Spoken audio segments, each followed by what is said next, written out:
कर। नमस्ते दोस्तों, आपका स्वागत है मेरे YouTube चैनल में। जैसा कि आप देख पा रहे हैं, हम लोगों ने कल बताया था आपको कि हम लोग स्टार्ट करने वाले हैं भारतीय इतिहास। तो भारतीय इतिहास में हम लोग आज पढ़ेंगे प्राचीन भारतीय इतिहास। तो भारतीय इतिहास में तीन प्रकार से भारतीय इतिहास को समय के अनुसार पढ़ा जाता है, पढ़ने की दृष्टि से पढ़ा जाता है। तो वो है आपका पहला है प्राचीन भारतीय इतिहास। कौन सा इतिहास? प्राचीन भारतीय इतिहास। ठीक है। और प्राचीन भारतीय इतिहास को हम लोग आज पढ़ेंगे। प्राचीन भारतीय इतिहास की मैंने बताया था आपको 10 क्लास रहने वाली है। यदि आप इसको डिटेल में समझना चाहो, डिटेल में अर्थात ऐसे कि रटना ना पड़े, लूज एंड से आप लोग याद करते रहते हो, रटते रहते हो, आज मैं आपको रटने की इस विधि से आजादी दिला दूंगा। रटने की जो खतरनाक विधि है, इससे आजादी दिला दूंगा, मुक्ति दिला दूंगा। तो प्राचीन भारतीय इतिहास में आपको सबसे पहले हमें यह समझना है कि प्राचीन जो भारतीय इतिहास है, ये प्राचीन भारतीय इतिहास है, इसकी जानकारी हमें मिली कहां से, प्राचीन भारत में हुआ क्या क्या था, पुराने भारत में, बहुत पुराना टाइम था, उस टाइम में हुआ क्या क्या था। तो पहले प्राचीन भारतीय इतिहास के बारे में हमें जो जानकारी मिलती है वो मिलती है बहुत सारे ऐतिहासिक ग्रंथ हैं। ऐतिहासिक ग्रंथ मतलब पुराने ग्रंथ हैं, उनसे, विदेशी यात्राओं के विवरण से, जो विदेशी यात्री यहाँ उस टाइम पे समय पे आए हुए थे उनसे, और हमें मिलती है धर्म ग्रंथों से। धर्म ग्रंथों से, ठीक है। धर्म ग्रंथ हो गया, ऐतिहासिक ग्रंथ हो गए। कौन से ग्रंथ हो गए? ऐतिहासिक ग्रंथ हो गए, ठीक है। तीसरा हो गया आपका यात्राओं का विवरण, यात्रियों का विवरण या यात्रा वृत्तांत कहते हैं जिनको हम लोग, वो हो गया, ठीक है। और चौथा हो गया पुरातात्विक स्थलों से। तो ये हमें जानकारी प्राचीन भारत की इन जगहों से होती है, और इस प्राचीन भारत को समझने के लिए हमें इन सबको समझना पड़ेगा। ये होते क्या हैं और ये कितने हैं, क्या है, कैसे जानकारी मिली, किस चीज की जानकारी कहां से मिली, इसके बारे में हमें अच्छी तरीके से जानना है। मैं आपको समझा दूं, आप लूट सेंस से पढ़ते होंगे तो लूट सेंस में क्या होता है, फैक्ट आपको दिए गए हैं और वो फैक्ट आप रट रट के मर गए, लेकिन वो फैक्ट आपको याद नहीं हुए। लेकिन आज से मैं इतिहास को इस तरह से समझाऊंगा आपको कि रटने की आवश्यकता नहीं पड़ेगी। आपके लिए बहुत सारी मेहनत करी है मैंने। तो आप चैनल पे आए हो, तो फर्स्ट टाइम आए हो, तो चैनल को लाइक करके जाना जरूर, मेरे यूट्यूब चैनल को सब्सक्राइब करके जाना, ताकि आपको मेरे ऐसे ही मजेदार वीडियो और आपको नॉलेजफुल वीडियो और रटने की आजादी से मुक्ति मिल जाए, ऐसे वीडियो आपको मिल सके। चलिए तो हम लोग स्टार्ट कर लेते हैं, ठीक है। तो धर्म ग्रंथों को पढ़ते हैं पहले। तो सबसे पहले हम किसको पढ़ेंगे? धर्म ग्रंथों को, ठीक है। तो धर्म ग्रंथ, सबसे पुराना धर्म ग्रंथ बात करें, सबसे पुराना, तो सबसे पुराना धर्म ग्रंथ है आपका वेद। जो वेद है वो सबसे पुराने धर्म ग्रंथ है, ठीक है। और इस वेदों का जो संकलन किया था, संकलन कहते हैं, वेदों को इकट्ठा किया था, 4 वेद हैं, उनको इकट्ठा किया था महर्षि वेद व्यास ने। महर्षि वेद व्यास ने, किसने? महर्षि वेद व्यास ने। इन्होंने इसको संकलित करा हुआ माना जाता है इनके द्वारा। तो वेदों के बारे में कौन कौन से वेद हैं? तो 4 वेद हैं। चारों वेदों के बारे में हम लोग डिटेल में पढ़ेंगे, ठीक है। पहला वेद आपका आता है ऋग्वेद। कौन सा वेद? ऋग्वेद, ठीक है। दूसरा वेद आता है आपका यजुर्वेद। कौन सा वेद? यजुर्वेद। और तीसरा आता है आपका सामवेद। और चौथा आता है आपका अथर्ववेद। ये आपके 4 वेद हैं। इन वेदों को हम इस तरह से क्यों पढ़ रहे हैं? पहले ऋग्वेद क्यों, फिर यजुर्वेद, सामवेद, अथर्ववेद। इनको इसलिए पढ़ रहे हैं क्योंकि इनकी जिस तरह से रचना हुई थी, जिस तरह से लिखे गए थे, है ना, उस अनुसार हमें पढ़ना है। पहले ऋग्वेद आया था, तो ऋग्वेद में क्या क्या जानकारी दी है उनको हमें अच्छे तरीके से पढ़ना है, ठीक है। पहले हम समझ लेते हैं कि ये वेद है। वेद का शाब्दिक अर्थ क्या होता है? तो वेद का अर्थ है, शाब्दिक अर्थ अगर निकाला जाए तो होता है वेद का शाब्दिक अर्थ ज्ञान। क्या होता है? ज्ञान। तो कुछ नहीं है, इन वेदों में आपके जीवन के लिए, ज्ञान के लिए बातें समझाई गई हैं, इसलिए इन वेदों को ऋग्वेद, यजुर्वेद, ये वेद हैं तो आपको ज्ञान देते हैं। और ये कौन कौन सा वेद कौन कौन सा ज्ञान देता है, या ऋग्वेद कौन सा ज्ञान देता है, इसके बारे में हमें आज डिटेल में पढ़ना है, ठीक है। तो हम ऋग्वेद पे आ जाते हैं। तो ऋग्वेद सबसे पुराना वेद, सबसे पुराना या सबसे प्राचीन वेद जो है वो कौन सा है? ऋग्वेद है, ठीक है। ऋग्वेद में क्या क्या है, याद कैसे करना है? तो ऋग्वेद में 10 मंडल है। कितने मंडल हैं? 10 मंडल। जैसे बुक में 10 अध्याय होते हैं, वैसे ही इसमें 10 मंडल हैं। और 10 मंडल के अंदर जो टॉपिक बताए जाते हैं वो टॉपिक कितने हैं, वो टॉपिक है 1028। याद कैसे करेंगे हम लोग, ये 10 है तो 10 28 ऐसे याद करेंगे, 10 10 10 के सीरीज में 10 28 इसमें सूक्त है। जिस तरह से किताब में टॉपिक होते हैं, कोई चैप्टर 10 चैप्टर है तो प्रत्येक चैप्टर में टॉपिक होंगे, ऐसे 10 मंडलों में कितने सूक्त हैं, 10 28 मतलब 1028 सूक्त हैं। 10 28 से याद आपको रखना है ताकि 10 मंडल 10 सूक्त, 10 28 सूक्त इस तरह से याद हो जाए। इसके बाद आपका अगर ऋचा है, इसके अंदर जो चीजें लिखी गई हैं उनको कहते हैं ऋचाएं। ऋचाएं कहते हैं, क्या कहते हैं, ऋचाएं। ये कितनी है, तो इनमें थोड़ा सा जो विद्वानों ने जिन्होंने बताया है इनको, उनमें थोड़ा सा मतभेद है, फिर भी हम लोग अपन पढ़ने की दृष्टि से देख ही लेते हैं अप्रोक्स, तो 10,460 से 70 के बीच। तो सिर्फ आपको याद ये रखना है कि 10 मंडल और 10 28 सूक्त और उसके बाद 10 460 या 470 आपकी ऋचाएं हैं। तो इस प्रकार से आपको ऋग्वेद के बारे में जानकारी लेनी है। तो ये 10 मंडल मतलब जो ऋग्वेद की एक बुक है, जो धर्म ग्रंथ है हिंदू आर्यों का, तो उसमें 10 मंडल है, 10 चैप्टर समझ लीजिए। 10 चैप्टर में 10 28 आपके सूक्त, मतलब उनके टॉपिक समझ लीजिए। और टॉपिकों में क्या क्या चीजें लिखी गई हैं, तो ऋचाएं जो लाइन है समझ लीजिए, टॉपिक समझ उनके डिटेल में टॉपिक को समझ लीजिए, वो कितने हैं, 10,460। इस प्रकार से आपका ऋग्वेद, तो हमने पहला पॉइंट क्या पढ़ा, सबसे पुराना वेद है। दूसरा 10 मंडल है, इसके अंदर 10 28 सूक्त है और 10,460 ये क्या है तुम्हारे इसके अंदर ऋचाएं हैं। तो हम आगे समझते हैं। वैसे कहा जाता है ऋग्वेद से, जो ऋग्वेद है या वेद है, उनसे जानकारी हमें किसके बारे में, जीवन के बारे में मिलती है, आर्यों के जीवन के बारे में। जो आर्य थे उनके जीवन के बारे में हमें जानकारी मिलती है। ठीक है, चलिए आगे बढ़ते हैं। अब हमें पूछा जाता है कि जो गायत्री मंत्र लिया गया है, गायत्री जो मंत्र है जिसका जो गाया जाता है, ओम भूर्भुवः स्वः तस्मै ओम भूर्भुवः स्वः, ये वाला सिस्टम है।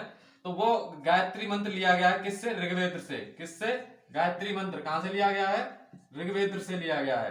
जो ऋग्वेद है इससे गायत्री मंत्र लिया गया है। दूसरा, जो समाज के 4 वर्ण बताए जाते हैं, समाज के जो वर्ण बताए गए हैं, समाज के जो वर्ण बताए गए हैं, वर्ण मतलब वर्ग, तो कौन कौन से वर्ग है, ब्राह्मण वर्ग, दूसरा क्षत्रिय, ठीक है, तीसरा आपका कौन सा है, वैश्य, और चौथा आपका कौन सा है, शूद्र।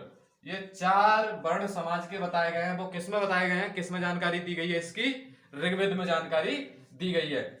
आपको मैं इस वेदों के बारे में इस तरह से याद करा दूंगा कि आपको रटने की आवश्यकता नहीं पड़ेगी। ठीक है, ठीक है, तो हम लोगों ने यहां तक जाना इसको। आगे गायत्री मंत्र जो बताया है मैंने, ये गायत्री मंत्र यदि कोई पूछता है तो ज्यादा डिटेल में तो जानने की आवश्यकता नहीं है, लेकिन गायत्री मंत्र जो दिया है, ये गायत्री मंत्र आपका जो मंडल है, जो मंडल 10 मंडल है, अभी बताया आपको 10 मंडल है, उसमें तीसरे मंडल में दिया गया है। किस मंडल में है, तीसरे चैप्टर में है, ये समझ लीजिए। इस बुक के तीसरे चैप्टर में गायत्री मंत्र दिया गया है। इसके बाद हम आपको अगर छोटी सी जानकारी और देना चाहूं मैं इससे, तो जो ऋचाएं हैं इसके अंदर, ऋचाएं कितनी बताई थी अभी, 10 मंडल, 10 28 सूक्त, तो 10,400 कुछ ऋचाएं हैं। तो इन ऋचाओं को जो पढ़ते हैं उन्हें कहा जाता है होत्र। क्या कहा जाता है उनको, होत्र। जो ऋचाओं को पढ़ते थे उनको क्या कहा जाता था, होत्र कहा जाता था। ये क्वेश्चन एमपीपीएससी में पूछा गया है, तो इसलिए मैं यहाँ पे इसको डिस्कस कर रहा हूं। अब एक बात बताइए, जिन चीज ऋचाएं हैं, तो एक तरह से ऋचाएं क्या है, एक तरह से गीत होते हैं आपके। तो ये गीत हैं, तो ये क्या करेंगे, गाए जाएंगे। क्या करे जाएंगे, गाए जाएंगे। गाए जाने का मतलब ये पद्य में दिए हैं। गद्य पद्य जानते हो, आपको गद्य और पद्य पढ़ा होगा। पद्य गद्य होता है वो कविताओं के रूप में, कहानियों के रूप में होता है, और पद्य कविताओं के रूप में होता है। तो जो आपका ऋग्वेद है ये पद्य में बना है। किसमें बना है, पद्य में। इसमें कितने 10,460 या 470 कितनी है ऋचाएं इसमें दी गई हैं, संकलित हैं। ठीक है, आपकी यह है आपकी ऋग्वेद के बारे में जानकारी। मैं इन वेदों को तरीके से समझाऊंगा। अभी आप ऋग्वेद को समझिए, अभी चारों वेदों को समझाने के बाद इनके डीपली चलेंगे आपको, ताकि रटने की आवश्यकता ना पड़े। दूसरा आपका कौन सा आता है, यजुर्वेद। कौन सा वेद आता है, यजुर्वेद। दूसरा वेद है यजुर्वेद। यजुर्वेद के बारे में यदि हम जानकारी लें, तो इसमें क्या दिए गए हैं, नियम दिए गए हैं। नियम किसके नियम दिए गए हैं, मंत्रों को पढ़ने के। ठीक है, मंत्रों को पढ़ने के, मंत्र जो होते हैं उनको पढ़ने के नियम दिए गए हैं। बलि जो दी जाती है, बलि समझते हो, जो बलि दी जाती है उसको किस तरह से दिया जाना है, नियम क्या होगा उसका देने का, समय क्या होगा, उसके उसके बारे में जानकारी दी गई है। आपका यजुर्वेद जो है पद्य और गद्य दोनों दोनों में है। ये क्वेश्चन पूछा गया है कि गद्य और पद्य दोनों में कौन सा वेद है, तो वो है यजुर्वेद। ठीक है, अब हम बात करते हैं कि यजुर्वेद जो है, तो यजुर्वेद में ये जो चीजें दी गई हैं, नियम, समय, कायदा, कानून जो दिए गए हैं, इन नियमों को पढ़ने वाले को क्या कहते हैं, तो उनको कहते हैं अधवर्यु। क्या कहते हैं? अधवर्यु। ठीक है, उनको अधवर्यु कहते हैं। अब बलि देगा तो वो तो विनाश ही करेगा, अध करने वाला है, वध करने वाला है, इसलिए उनको अधवर्यु कहते हैं। इसे आप लोग याद रख सकते हैं। ठीक है, चलिए इसके बाद हम आगे बढ़ने वाले हैं। तीसरा जो वेद है आपका वो है सामवेद। कौन सा वेद है? सामवेद। तो सा से समझ में आता है ये संगीत का वेद है। कौन सा वेद है? संगीत वेद। इसके अंदर संगीत के बारे में जो जानकारी दी गई है वो किसके अंदर दी गई है? सामवेद के अंदर। किसके अंदर दी गई है? सामवेद के अंदर। तो भारतीय संगीत का जो ज्ञाता कहा जाता है, भारतीय संगीत कहां से उत्पन्न हुआ? तो ये सामवेद से उत्पन्न हुआ। कहां से उत्पन्न हुआ? सामवेद से। यही जानकारी इसके बारे में जानना है, और सामवेद के बारे में आपको कोई जानकारी नहीं जाननी है। तो मैंने आपको क्या बताया कि इस संगीत का वेद है, इसमें गायन पद्धति दी गई है। तो ये आपको समझ में आ गया होगा। वैसे पद्य विधा में है, कौन सी विधा में होना चाहिए? जिसको गाया जाता है वो पद्य विधा में होती है, कविताओं में गाया जाता है। इसमें जो पद्य में जो कुछ दिया है, जो रचनाएं दी गई है इसके अंदर, उनको गाने वाले को कहते हैं, क्या कहते हैं? उदात्र। क्या कहते हैं? उदात्र। क्या कहते हैं? उदात्र कहते हैं। ठीक है, चलिए इसके बाद हम बात करते हैं किसके बारे में? अथर्ववेद के बारे में। किसके बारे में? चौथा वेद है हमारा अथर्ववेद। कौन सा वेद? अथर्ववेद। तो इसमें क्या दिया गया? चौथा वेद है हमारा, और सबसे पुराना वेद कौन सा था? तुम्हारा ऋग्वेद था। और सबसे बाद का वेद कौन सा है? बाद का वेद कौन सा है तुम्हारा? अथर्ववेद है। ठीक है, सबसे बाद का वेद। ठीक है, इसके अंदर दिया क्या गया है तो उसे समझे पहले। इसके अंदर कुछ नहीं दिया है, इसके अंदर भी ऐसे ही मंत्र संत्र दिए गए हैं, जादू टोना करना, वशीकरण करना, किसी को बस में करना। ठीक है, प्राश्चित कहते हैं, प्राश्चित करना, उसकी विधियां है ना, किस तरह से, और प्रेम प्रसंग, विवाह, इनके बारे में कुछ जानकारियां है ना। इसके बारे में जो मंत्र संत्र दिए गए हैं, जादू टोना, ये सब किसमें दिए गए हैं? आपके अथर्ववेद में दिए गए हैं। श्राप होता है, श्राप दिया जाता है ना, उसके बारे में भी जानकारी आपकी अथर्ववेद में दी गई है। ठीक है, तो ये सबसे बाद का ग्रंथ है। तो इस प्रकार से हम लोगों ने वेदों को, 4 वेदों के बारे में समझा। ठीक है, अब 4 वेदों को समझने के बाद मेन इंपोर्टेंट बात ये नहीं है कि हम 4 वेदों के बारे में समझ गए और ये हो गया। मेन बात अब आने वाली है। इसके बाद जो चीजें आती हैं वो हमें समझ में कम आती हैं, उनको मैं बड़े ही डिटेल में आपको समझाने वाला हूं। आज के बाद आपको रटने की आवश्यकता नहीं पड़ेगी। तो हमें वेद पढ़ने के बाद, हमको पढ़ना है, पता है क्या? वेदांग। पहले पढ़ना है उपवेद। कौन सा? उपवेद। फिर पढ़ने हैं वेदांग, और फिर पढ़ने हैं उपांग। कौन? वेदांग, उपांग। तो ये आपने शायद ना पढ़े हो, किसी बुक में ना दिए गए हो, लेकिन ये पढ़े जाएंगे, आपको पढ़ना ही पड़ेगा। उपवेद, वेदांग और उपांग। ठीक है, इस तरह से हम इनको डिटेल में समझेंगे और समझने की कोशिश करेंगे।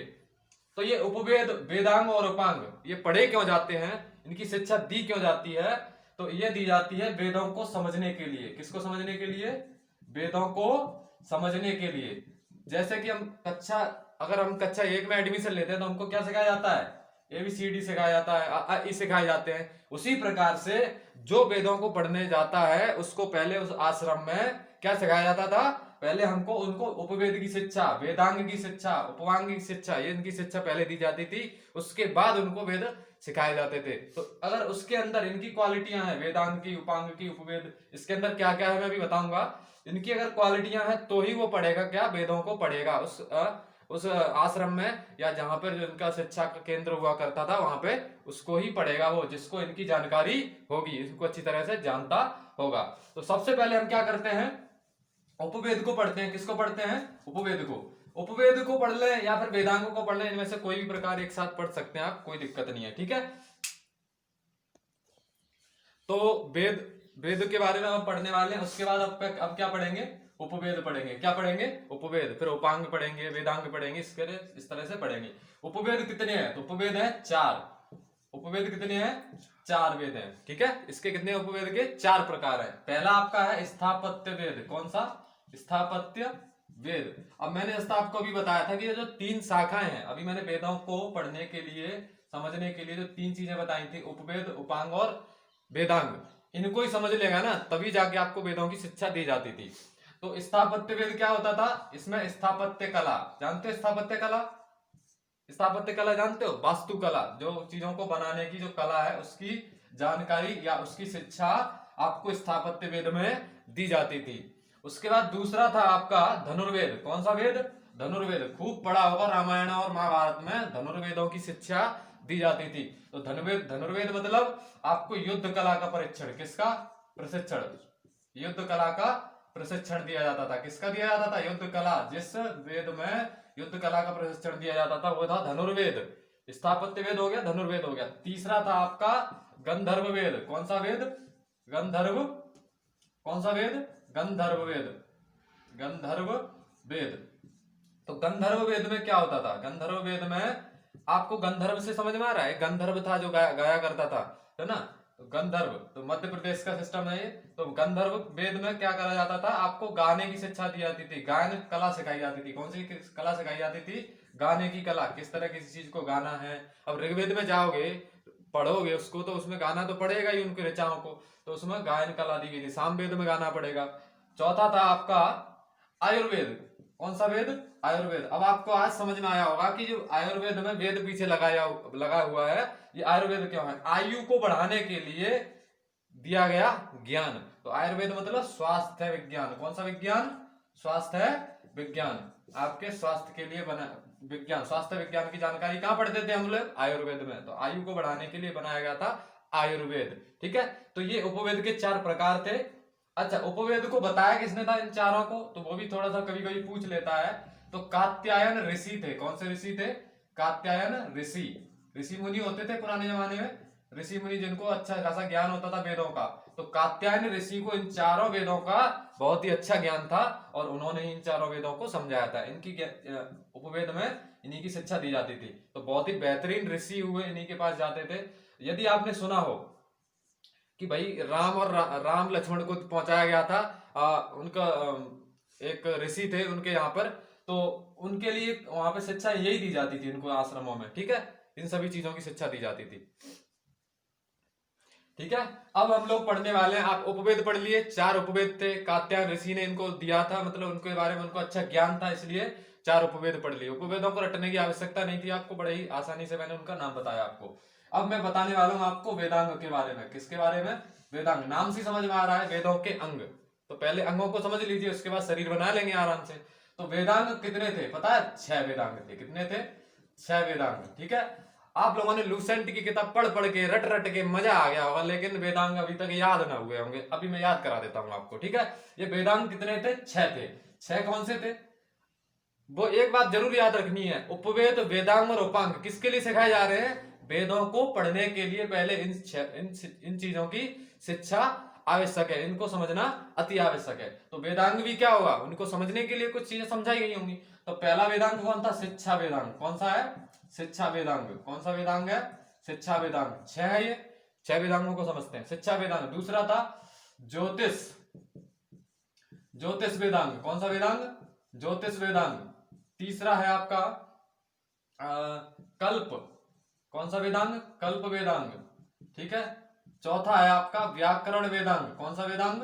व्याकरण वेदांग। ठीक है, और 5वां है आपका निरुक्त वेदांग। कौन सा? निरुक्त वेदांग। निरुक्त वेदांग। और 6वां है आपका, इनको भी जस्ट देखो 2 मिनट में याद करा दूंगा मैं आपको। 6वां है आपका छंद वेदांग। कौन सा वेदांग? छंद वेदांग। अब समझो, अब इनको रटने से क्या होगा भाई? हमको ये तो समझ में आना चाहिए। हमें ये तो समझ में आ गया वेदांग क्यों पढ़ रहे हैं हम। इसलिए पढ़ रहे हैं ताकि वेदों की हमें क्या करनी है? नॉलेज लेना है। ऋषि मुनि के पास तभी वेद पढ़ सकते हो, वेदों का ज्ञान प्राप्त कर सकते हो, जब आपको वेदांगों का, उपांगों का, उपवेदों का ज्ञान होना चाहिए। तो शिक्षा वेदांग में, शिक्षा वेदांग क्यों पढ़ाया जाता था? इसका क्वेश्चन, अगर एक बात क्वेश्चन कोई करे कि शिक्षा वेदांग क्यों पढ़ाया जाता था, तो शिक्षा वेदांग पता इसलिए पढ़ाया जाता था, इस शिक्षा वेदांग में आपको शिक्षा दी जाती थी शुद्ध उच्चारण करने की। किसकी? शुद्ध उच्चारण की। मतलब यदि आप वेदों का मंत्र पढ़ो, उच्चारण, शुद्ध उच्चारण की, आप वेदों के मंत्रों को पढ़ रहे हो और उनका उच्चारण गलत कर रहे हो तो क्या होगा, अस्त व्यस्त वेदों को माना जाएगा, आप उनको खराब कर दोगे। इसलिए आपको शुद्ध उच्चारण की, मंत्रों की शुद्ध उच्चारण की शिक्षा जो दी जाती थी वो शिक्षा वेदांग में दी जाती थी। उसके बाद आता है ज्योतिष वेदांग। ज्योतिष वेदांग में क्या सिखाया जाता था, किस मंत्र को किस समय, ज्योतिष का मतलब समय, कि क्या ज्ञात करना, समय ज्ञात करना। समय का मतलब ज्योतिष विज्ञान में क्या देखा जाता है, समय ज्ञात किया जाता है, कौन सा समय किस मंत्र के लिए सही है। तो मतलब कौन सा मंत्र कब गाया जाएगा, कौन सा मंत्र कब पढ़ा जाएगा, इसके बारे में आपको जानकारी ज्योतिष वेदांग में दी जाती थी। इस प्रकार से आपको वेदों को पढ़ने के लिए तैयार किया जा रहा है अभी, ठीक है। कल्प वेदांग में क्या किया जाता था, और कल्प वेदांग में, अब भैया मंत्र तो तुमने सीख लिया किस समय पे करना है, शुद्ध उच्चारण भी पढ़ लिया, मंत्र भी सीख गए, अब उस मंत्र का उपयोग किस काम में करना है, किस काम में करना है। अब भाई उच्चारण सीख गए, फिर मंत्र भी सीख गए ढंग से, फिर अब उस जो तुमने पढ़ा है मंत्र, उस मंत्र को समय सीख लिया, कौन से समय पे गाना है, किस समय पे मंत्र पढ़ना है, लेकिन किस काम के लिए कौन सा मंत्र यूज करना है, इसकी जानकारी आपको कहां दी जाती थी, कल्प मंत्र में। कहां दी जाती थी, कल्प मंत्र में, ठीक है, समझे। इसके बाद आपका आता है व्याकरण व्याकरण वेदांग। व्याकरण वेदांग में क्या करा जाता था कि व्याकरण वेदांग में, व्याकरण आप पढ़ते ही है, तो व्याकरण वेदांग में आपको शब्दों का अर्थ समझाया जाता था। क्या समझाया जाता था, शब्दों का अर्थ। तो जो भी मंत्र दिया है, मंत्र में कोई कोई शब्द आ रहा है तो शब्द का क्या अर्थ है वो समझाया, किसमें समझाया जाता था, व्याकरण वेदांग में। उसके बाद आपका आता है निरुक्त वेदांग। कौन सा वेदांग, निरुक्त वेदांग। तो किन किन शब्दों का किन किन अर्थों में प्रयोग करना है, जो अब अपन पढ़ते हैं ना, अलग अलग शब्दों का अलग अलग जगह उपयोग होता है। मतलब कोई शब्द है, अर्थ है, तो किस शब्द का, किस मंत्र में जो दिया गया शब्द है उसका कहां पे उपयोग करना है, इसके बारे में, मतलब शब्द का कहां उपयोग करना है और शब्द का अर्थ क्या है, उसके बारे में जानकारी किसमें दी गई, निरुक्त में। और छंद वेदांग में दिया गया कि आप जो मंत्र पढ़ रहे हैं उसको छंद के अनुसार पढ़ना है। ऐसा नहीं है कि एक मंत्र एक डेढ़ पढ़ डाला है, किसी एक पढ़ना है पढ़ डाला डेढ़, तो पहले जो एक छंद होगा उसको पढ़िए, उसमें ही मंत्र के, एक मंत्र के बारे में जानकारी दी गई होगी। इस तरह से जानकारी आपको छंद वेदांग में दी जाती थी। ये थे आपके 6 वेदांग, नाम से याद कर लीजिएगा। और बहुत तरीके से आपको मैंने समझाया है कि शुद्ध उच्चारण के लिए शिक्षा देनी पड़ेगी, ज्योतिष समय कार्य की, समय मंत्र के लिए कब किस काम के में यूज किया जा रहा है उसको कल्प वेदांग में, शब्दों का अर्थ के लिए व्याकरण पढ़, व्याकरण वेदांग, निरुक्त के लिए शब्द का कहाँ अर्थ है और कौन से शब्द का अर्थ कहाँ यूज करना है वो, और छंद वेदांग में आपको ढंग से छंदों को पढ़ने की जानकारी दी जाती थी। ये हम लोगों ने 6 वेदांगों में समझा। इसके बाद आगे हम क्या पढ़ेंगे, उपांग, ठीक है। अभी उपांग पढ़ते हैं, मैं इसको मिटा दूं। चलिए अब हम लोग क्या पढ़ने वाले हैं, उपांग। क्या पढ़ने वाले हैं, उपांग, ठीक है। उपांगों के बारे में पढ़ने वाले हैं अब, ठीक है। तो उपांग में क्या होगा, उपांग कितने हैं, तो ये भी जिस तरह से आपने क्या पढ़ा था अभी, वेदांग पढ़े थे, वो कितने थे, 6। तो उपांग भी कितने हैं, 6। तो आपने उपवेद पढ़े, उपवेद कितने थे, 4, ठीक है। वेदांग कितने थे, वेदांग कितने थे, 6। और अब उपांग कितने हैं, वो भी 6 हैं। वेदों की तरह भी ये भी उसी नॉलेज के लिए करे जा रहे हैं। तो इसके अंदर क्या पढ़ेंगे हम, उपांग के अंदर उपांग 6 हैं। तो पहले इनके नाम लिख लेते हैं। आप लोगों ने खूब रट के खूब मजा लिया होगा लूसेंट में, और आप समझ लीजिए उनको ढंग से। पहले उपांग जो था, पहला उपांग है पूर्व मीमांसा, अगर आपने नाम सुना हो तो खूब पढ़ के लूसेंट में खूब रट्टा मार लिया होगा, पूर्व मीमांसा। दूसरा क्या था आपका, वैशेषिक। कौन सा था, वैशेषिक। तो आपको पेपर में पूछा जाता है ना, वैशेषिक दर्शन के प्रवर्तक कौन थे, ये मैं बाद में बताऊंगा। ये सारी जानकारी आपको दी जाएगी, ऐसे रट्टा नहीं मारना है। वैशेषिक दर्शन। दूसरा था न्याय, कौन सा, न्याय। वो तीसरा था न्याय। चौथा था आपका योग, कौन सा था, योग। पांचवा था सांख्य, कौन सा, सांख्य। इनको दर्शन क्यों कहा जाता है, इनके बारे में जिनको अच्छी तरह से जानकारी थी उनको, इसलिए इनको दर्शन कह दिया। इनके बारे में जिन्हें अच्छी तरह से जानकारी प्राप्त कर ली, दर्शन दार्शनिक रूप में, मतलब मन में समझकर, इसलिए दर्शन कहा गया इनको।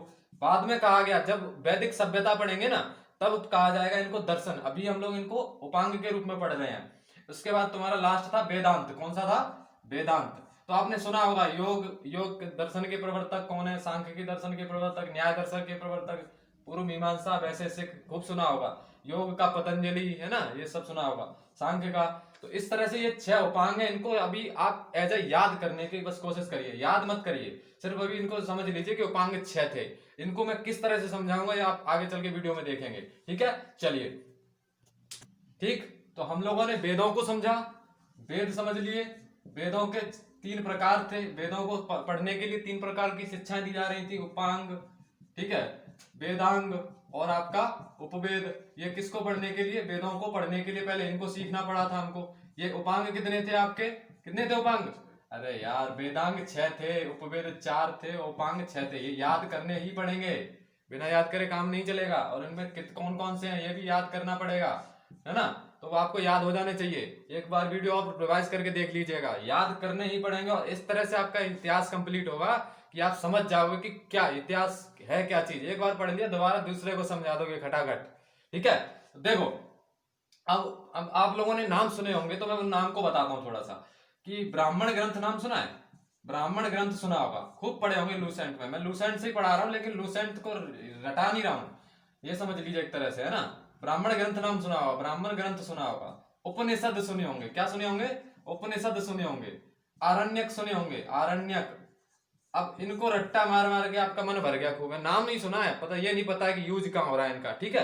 तो मैं आपको समझाता हूं कि जो वेदों में मंत्र दिए हैं ना, वेदों में क्या दिए हैं, तो जो अब मैंने अभी बताया आपको, ब्राह्मण ग्रंथ, उपनिषद और क्या कहते हैं आपका आरण्यक, जो 3 थे। एक क्यों पढ़े जाते हैं, इनका क्या मतलब है? तो कुछ नहीं है, जो वेद है ना, वेद, वेद आपके वेदों, वेद में क्या दिए हैं? मंत्र दिए हैं ना। उन मंत्रों की व्याख्या, व्याख्या सुना है? व्याख्या समझते हैं? उनको डिटेल में, मंत्रों को डिटेल में समझना किस किस के बारे में है, उनकी व्याख्या करने के लिए बनाए गए कौन से ग्रंथ? ब्राह्मण ग्रंथ। उपनिषद, कौन से? उपनिषद।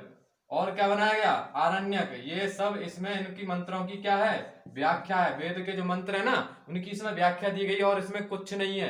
अगर आपने सुना होगा उपनिषद, तो उपनिषद से, उपनिषद सुना है ना, उपनिषद कितने प्रकार के होते हैं? तो 18 उपनिषद है। कितने उपनिषद है? 18। ब्राह्मण ग्रंथ कितने? आरण्य ग्रंथ कितने हैं? तो जानने के लिए आपको मेरे वीडियो को लाइक, सब्सक्राइब, चैनल को करना ही होगा, कमेंट करना होगा, ताकि मैं आप आगे चल के इनको बारे में डिटेल से आपको समझा सकूं। वीडियो ज्यादा बड़ा हो रहा है, इसलिए धन्यवाद। आपका वीडियो देखने के लिए धन्यवाद, थैंक यू।